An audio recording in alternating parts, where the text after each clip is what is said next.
What are some of y'all's favorite ways to die? What were some of the favorite ways? It's coming at us.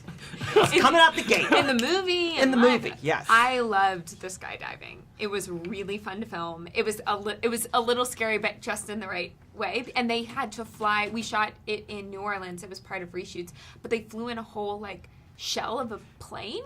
So it was like a shell of a plane and a green screen and then a bunch of mats. And I got to fall onto it, and it was super fun. I didn't get to have as much fun as she did, but the skydiving and then the 6-7 story building. Yes, that one was amazing. Yeah. That was my incredible Just stunt double because watching it was nice. Yeah, she did it was in total a 9-story free fall, but they caught her in the last 2 stories, so she completely free fell for 7 stories. Like, why would anyone want to do that? Because she's an adrenaline junkie and a badass. She's so cool. It's the movie business. Yeah, great. Okay, keys to making a good sequel. What do we got to have to make a good sequel?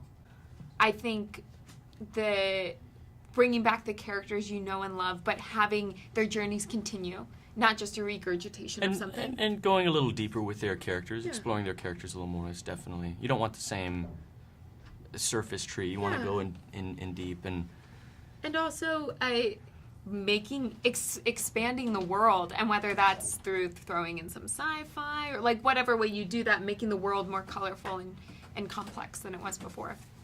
Now, I'm going to go deep here with both of you. Okay. Because I feel like this film obviously is in the kind of horror genre, but it's got heart. Like, it's got so much meaning and message, which is why I like it so much. And it's about, decisions and making decisions. So I want to know, when you guys make decisions in your own life, do you regret them, or do you just move forward? Do you ever think about going back, or are you like, that's it, I'm done, I'm moving forward? I totally think about going back. I get so nervous about making decisions. I call a lot of people. I talk to my mom a lot about the decisions I'm making. But the thing I do have to say is, with age, I've gotten better at arriving at the decision I'm making and then letting it go. But not because that's what I'm naturally good at, just because otherwise I would never be able to exist as a human in this world, because I'd just walk around freaking out all the time.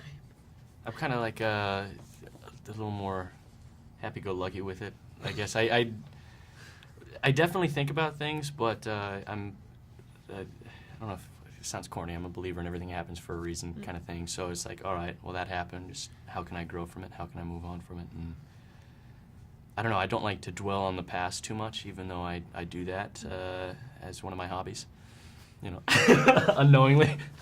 You can go back and change one awkward moment in your life. What is that awkward moment? Oh, the first one that came to mind, though, actually, I don't know if I would. My high school sweetheart, before we were dating, we were doing a play together, and in the play we had to make out on a bed for a long time, and I was pining after him and so in love, but couldn't say anything because I was scared. And on our dress rehearsal day, we were making out, and I was like, something feels weird. I pulled it back, and I had gotten a bloody nose, and his face was just covered in blood, and I was so mortified. But I also took my craft so seriously that I kept it in the scene and was like, I'm just going to the bath. I didn't stop the dress rehearsal. I just kept on going. And then later I cried in the parking lot because he came up to me afterwards and was like, at least it didn't happen to you and your real boyfriend. And I was like, I'm dead now. This is great. But then we ended up dating, so it was totally fine. So maybe I needed that. I may not want to change it because maybe it's the only reason. I don't know. But it was awful. Did that happen to you? Is that why you were pointing at me? No, I'm just thinking Colorado altitude or something. Yeah. I had a lot of bloody noses as a kid. My entire time at public school, I'd say, just in general. I only went to 6th grade, so not that much. All right. But, Sixth grade. It was just awkward. I was just one of those Akko tacos, Aren't we all? Yeah. Thank you, guys. Thank you so much. Thank you. I really love the movie. Thank I you. love the first one.